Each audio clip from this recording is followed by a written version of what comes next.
देवरानी और जेठानी की कहानी। उस दुधमुहे बच्चे का करुण रुदन सुनकर देवरानी के आंसू आ गए। वह उसे गोद में उठाकर सिर को सहलाने लगी। तभी उसकी जेठानी बोली, अरे ये क्या कर रही हो, जल्दी से बाल उखाड़ कर चलो, नहीं तो वह महिला आ जाएगी। उसकी बात सुनकर देवरानी बोली, नहीं दीदी, ये काम मुझसे ना होगा। आप देख रही हैं ना कि आपके इस तरह से बाल नोच लेने से बच्चा कैसे दर्द से छटपटा रहा है। एक नगर में देवरानी जेठानी रहती थी। जेठानी तेज तर्रार और घमंडी स्वभाव की महिला थी, जबकि उसके विपरीत देवरानी शांत और मृदुभाषी महिला थी। उन दोनों के कोई संतान न थी। इस कारण दोनों ही बहुत दुखी और परेशान रहती थी। संतान प्राप्ति हेतु जो कोई भी उपाय और पूजा पाठ लोग बताते थे, वे सब करती थीं, परंतु वे दोनों अभी तक संतान सुख से वंचित थीं। एक बार उन दोनों को एक महिला ने बताया, नगर में एक बहुत ही सिद्ध महात्मा आए हुए हैं। कहते हैं कि उनके दर्शन करने मात्र से ही लोगों का कल्याण हो जाता है। वे जो भी उपाय बताते हैं उनको करने से व्यक्ति की मनोकामना शीघ्र ही पूर्ण हो जाती है। उनके आशीर्वाद से कई लोगों को संतान की प्राप्ति हुई है। तुम दोनों भी जाकर महात्मा जी से आशीर्वाद प्राप्त कर लो। ये सुनकर वे दोनों महात्मा के पास पहुंच जाती हैं और उनको प्रणाम कर अपनी समस्या बताती हैं। उनकी समस्या सुनकर महात्मा जी कहते हैं, तुम्हारी समस्या का उपाय तो है, पर बहुत कठिन है। कर सकोगी तुम दोनों?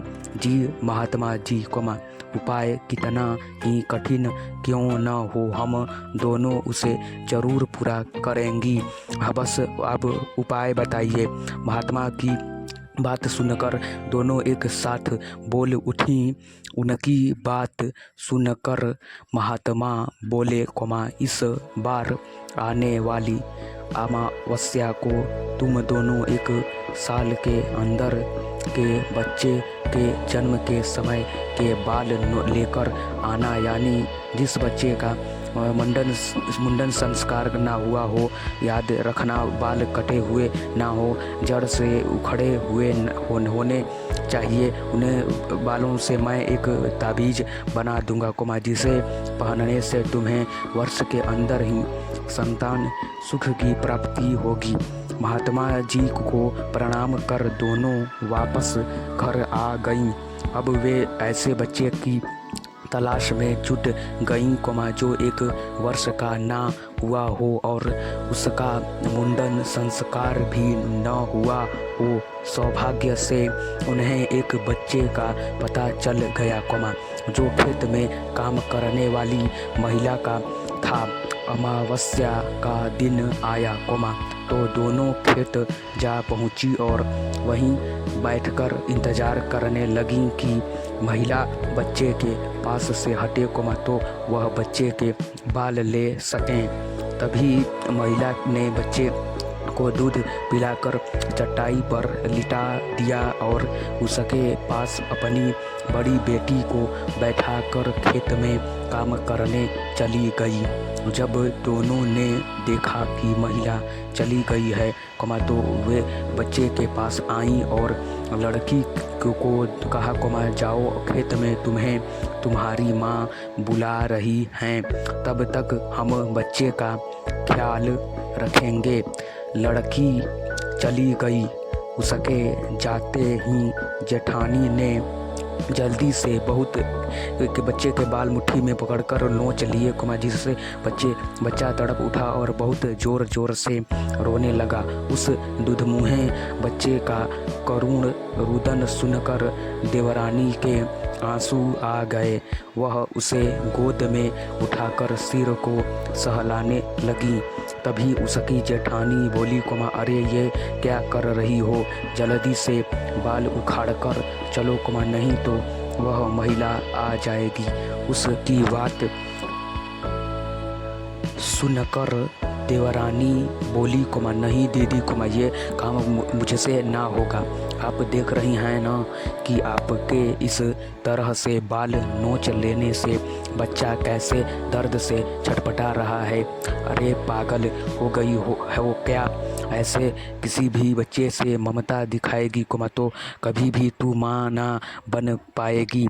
तूने सुना नहीं था कि महात्मा जी ने क्या कहा था कि इस उपाय से हमें संतान प्राप्ति अवश्य होगी। जेठानी ने कहा नहीं दीदी भले ही मुझे संतान प्राप्ति हो या ना हो पर मैं किसी भी बच्चे के साथ ऐसा नहीं कर सकती। देवरानी ने उत्तर दिया हूँ जैसी तुम्हारी मर्जी, कहकर उसकी जेठानी चली गई। इधर देवरानी बच्चे को चुप कर महिला के आने पर उसे सौंप कर घर आई। शाम होने पर दोनों महात्मा के पास पहुंची और प्रणाम किया। महात्मा ने दोनों से पूछा क्या तुम दोनों बालक के बाल लेकर आई हो?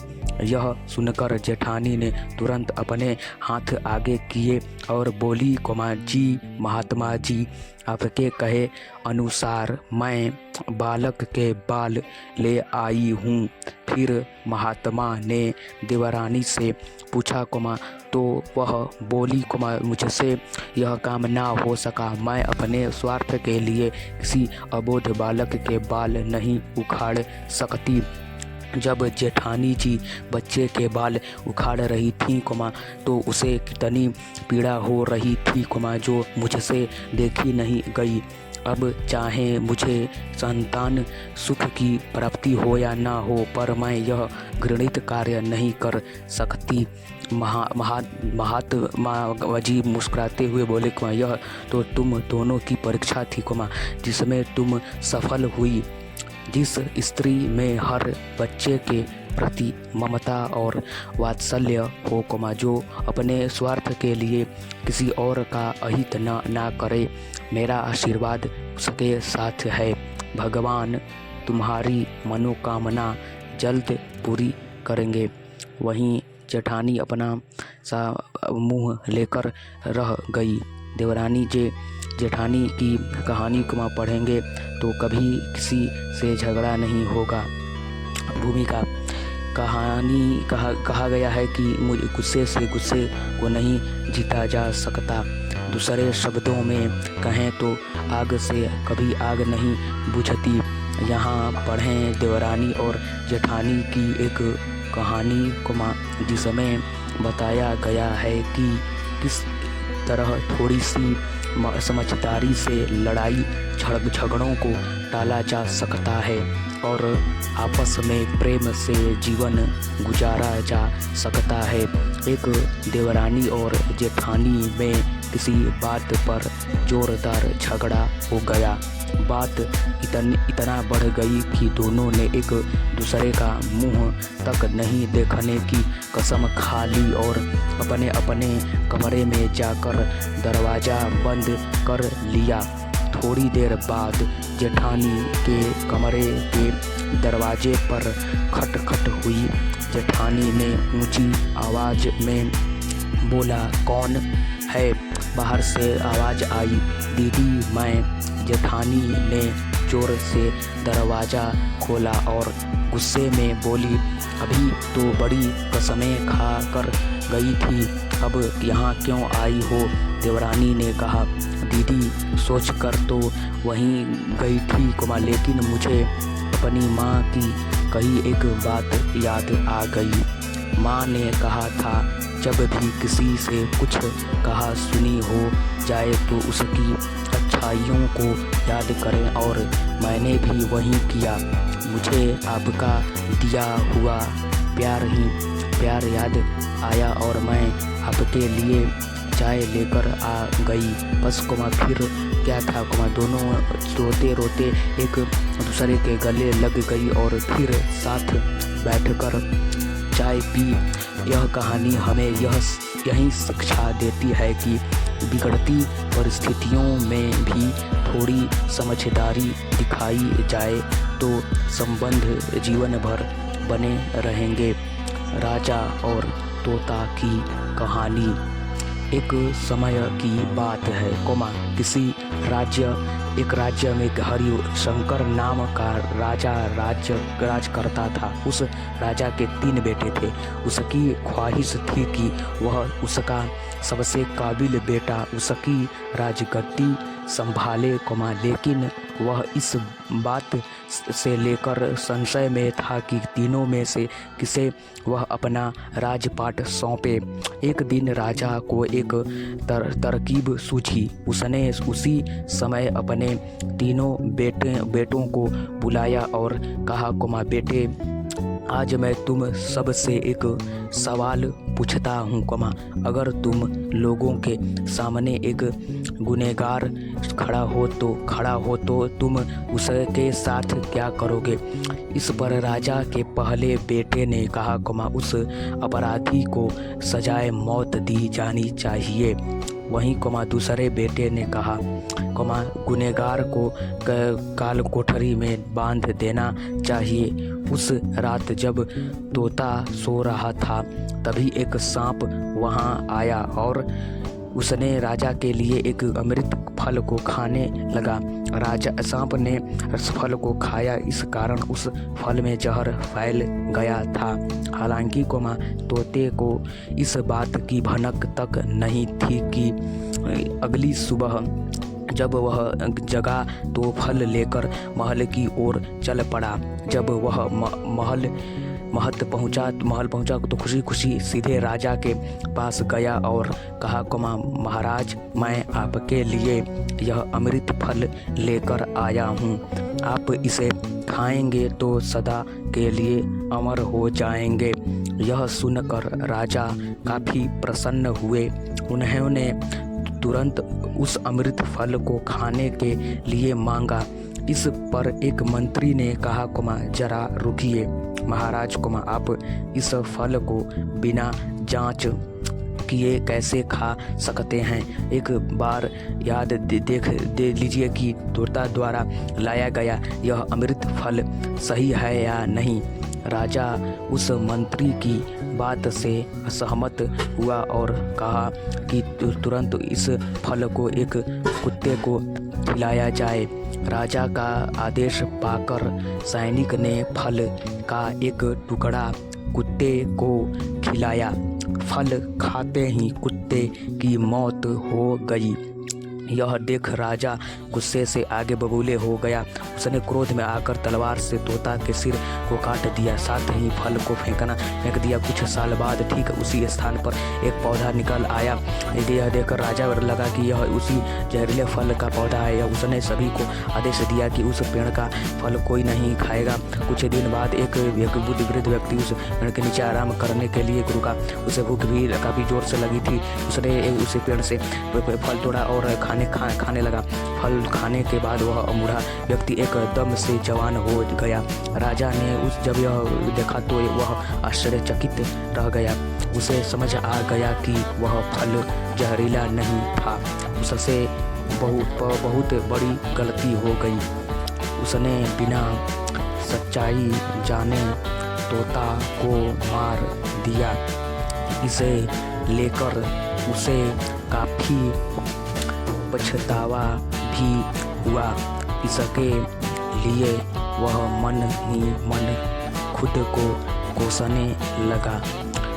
इधर तीसरे राजकुमार की कहानी खत्म होने के बाद राजा हरिशंकर ने उसे ही अपना उत्तराधिकारी नियुक्त किया। इसके बाद राज्य में जश्न मनाया गया। कहानी से सीख। इस कहानी से हमें यह सीख मिलती है कि हमें कभी भी बिना जांच किए किसी को सज़ा नहीं देनी चाहिए। वीडियो पसंद है तो मेरे वीडियो को लाइक कीजिए, लाइक कर हेलो मेरे गाइस, हेलो मेरे फ्रेंड्स, हेलो मेरे दोस्तों। मैं इस वीडियो में 3 मिनट का वीडियो लूँगा। क्योंकि आप लोगों को मोटिवेट करने के लिए। मैं मोटिवेट इसलिए कर रहा हूँ कि मेरी वीडियो बहुत ही अच्छा है। मोटिवेट करने का मेरा कारण ये है कि मेरी वीडियो मैं आप लोगों को मोटिवेट करने के लिए बनाता हूँ, और इस वीडियो में बता रहा हूँ कि मेरी मोटिवेशनल वीडियो कैसी होती है। मेरा एक चैनल मैं बनाया हूँ, नया चैनल बनाया हूँ। उस चैनल का नाम है रोहित कुमार हिंदी स्टोरीज़। क्या नाम है मेरे चैनल का नाम? रोहित कुमार हिंदी स्टोरीज। मैं इस चैनल पर हिंदी स्टोरी वीडियो से रिलेटेड वीडियोस डालता हूँ, मोटिवेशनल वीडियो डालता हूँ, हर कैटेगरी का वीडियो डालता हूँ। जैसे मोटिवेशनल वीडियो डालता हूँ, इमोशनल वीडियो डालता हूँ, सैड स्टोरी वीडियो डालता हूँ, बहुत ही मोटिवेशनल वीडियो डालता हूँ, या फिर भूतिया कहानियाँ, कई प्रकार की कहानी मैं स्टोरी वीडियो डालता हूँ अपने चैनल पर। क्यों डालता हूँ? मैं आप लोगों को मोटिवेट करना चाह रहा हूँ। मोटिवेट इसलिए करना चाह रहा हूँ कि आप लोग कोई भी कर्म कर रहे हैं या फिर करेंगे या फिर करते आ रहे होंगे, कोई गलत कर्म कर रहे होंगे, या फिर मन आप लोगों को भटका देता होगा। मन भटका देता होगा। क्यों भटकाता है मन? ये मन भाई हम लोग का शरीर से जुड़ा हुआ है, इसलिए मन हम लोग को भटकाता है। इसलिए ये मन के खेल में मत आइए। ये मन बहुत ही चतुर है, इसके झांसे में मत आइए। इसलिए आप लोग वहीं सोचिए और इस मन को किसी भी गलत रास्ते पर मत जाने दीजिए। अगर इस मन को गलत रास्ते पर नहीं जाने देंगे तो आप लोग हमेशा शांति रहेंगे, आप लोगों का मन हमेशा शांत रहेगा, आप लोग भी शांत रहेंगे, आप लोग शांति के प्रदान हो जाएंगे। समझे आप? इसलिए मैं ज़्यादा कुछ कहना नहीं चाह रहा हूँ। मैं बताना चाह रहा हूँ ये कि आप लोगों से प्रश्न मेरा है कि इमोशनल वीडियो क्या होती है, मोटिवेशनल वीडियो क्या होती है, सैड स्टोरी वीडियो क्या होता है। मैं बता रहा हूँ कि मोटिवेशनल वीडियो क्या होती है। मोटिवेशनल वीडियो किसे कहते हैं ये बता रहा हूँ कि मोटिवेशनल वीडियो उससे कहते हैं कि जो हम लोगों को, हमारे जितने भी मनुष्य हैं, जितने भी फैंस हैं, उसको मोटिवेट करें। जो भी वो गलत कर्म कर रहे हैं, गलत काम कर रहे हैं, कोई भी अपने घर का कर्म या फिर कोई भी काम, अपने कोई भी कर्म, ड्यूटी कुछ भी, बड़े लोग भी हैं वो भी ड्यूटी करते होंगे, कुछ भी करते होंगे। तो ये वीडियो उन लोगों के लिए मैं बनाता हूँ। मैं जो गलत कर्म पर चल गए हैं, ये वीडियो हिंदी कहानियाँ आप लोगों के लिए, उन लोगों के लिए ही बनाता हूँ जो गलत कर्म पर चल रहे हैं, गलत कर्म कर रहे हैं, अच्छे कर्म नहीं कर रहे हैं। उन लोगों को ये नहीं दिख रहा है कि अच्छा रास्ता क्या है, ख़राब रास्ता क्या है। इसलिए मोटिवेशनल वीडियो ये है कि हम लोगों को मोटिवेट करती है। मोटिवेट इसलिए करती है कि मोटिवेट करेगी तो हम लोग अच्छे मार्ग से, अरे खराब जो मार्ग पर हम गए हैं उस मार्ग से हम अच्छे मार्ग पर आ सकते हैं। इसलिए मोटिवेशनल वीडियो ये होती है कि हमारे मन को शांत करे, मन को शांत कर देगी। मोटिवेशनल वीडियो है कि ये हम लोग को एक प्रेरणा दे कि हम लोग क्या ज़िंदगी में करें अच्छा कर्म, और क्या ज़िंदगी में ख़राब जो कर्म है उसको हम लोग ना करें। मोटिवेशनल वीडियो ये बताती है हम लोगों को कि प्रेरक बन जाती है, कि वो हम लोग को प्रेरणा देती रहती है हमेशा कि हम लोग को अच्छे कर्म करना चाहिए। मैं वीडियो में ज़्यादा कुछ कहना नहीं चाह रहा हूँ। मैं इतना ही कहना चाह रहा हूँ कि आप लोग ऐसी वीडियो देखना पसंद करते हैं जो आप लोगों को मोटिवेट करती होगी। आप लोग मोटिवेशन होना चाहते हैं तो मेरे चैनल पर आ जाइए। ऐसी ढेरों वीडियोस आप लोगों को मिलेगी, हज़ारों वीडियोस मिलेगी, मतलब ढेर वीडियोस। अभी मैं चैनल नया खड़ा किया हूँ, इसलिए मेरे चैनल पर ज़्यादा वीडियोस नहीं है, कम से कम 40-50 वीडियोस मिल जाएंगे आप लोगों को ऐसी मोटिवेट करने के लिए। इसलिए मेरे चैनल पर आना होगा तो आ जाइए और आप लोग ऐसी मोटिवेशनल वीडियो देखिए। आप लोग ऐसी मोटिवेशनल वीडियो देखने के लिए क्या करना होगा, आप लोगों से एक छोटी सी प्रार्थना है। वो प्रार्थना क्या है कि मेरी वीडियो पर आएंगे तो मेरी वीडियो को एक लाइक कर दीजिएगा, और कमेंट बॉक्स में लास्ट में जब वीडियो खत्म होगी तो मेरी वीडियो को बताइए, कमेंट्स बॉक्स में बताइएगा कि मेरी वीडियो कैसी लग रही। छोटा सा प्यारा सा कमेंट्स कर दीजिएगा उस वीडियो से रिलेटेड संबंधित। आप लोग ऐसी वीडियो देखना पसंद करते हैं तो मेरे चैनल पर आना होगा। चैनल पर आने के साथ उसके मेरे चैनल पर एक लाइक कर देना होगा। उस वीडियो को, कोई भी वीडियो को देखेंगे तो आप लोग मोटिवेशनल होना चाहते हैं तो मेरे चैनल को एक लाइक कर दिए। लाइक करने के साथ सब्सक्राइब का जो बटन मिलेगा ना, नीचे सब्सक्राइब का जो बटन मिल रहा है, सब्सक्राइब लिखा है, इस पर क्लिक करके बेल नोटिफिकेशन के ऑल पर प्रेस कर लीजिएगा। ऐसे करेंगे देखियो कि हर नोटिफिकेशन का वीडियो आप लोगों को मिलेगी। मैं हर अपलोड वीडियो करूँगा तो आप लोगों को जल्दी से जल्दी मिल जाएगी। इसलिए मेरे चैनल पर पहली बार आए तो मेरे चैनल को एक लाइक कर दीजिए, और जो सब्सक्राइब का बटन है, सब्सक्राइब का बटन दिख रहा है, सब्सक्राइब के बटन पर क्लिक करके बेल नोटिफिकेशन को जो ऑल पर प्रेस कर लीजिए। ऐसी नोटिफिकेशन की वीडियो आप लोगों को हमेशा मिलेगी। मैं इतना ही वीडियो में सिखाना चाहता था। मिलेंगे अगले वीडियो में मोटिवेट करने के लिए। आप लोगों को मैं अगले वीडियो में आऊँगा, और ऐसी मोटिवेशनल वीडियो आप लोगों को देखना पसंद है तो मेरे चैनल को सब्सक्राइब कीजिए और लाइक भी कीजिए। मिलेंगे अगले वीडियो में।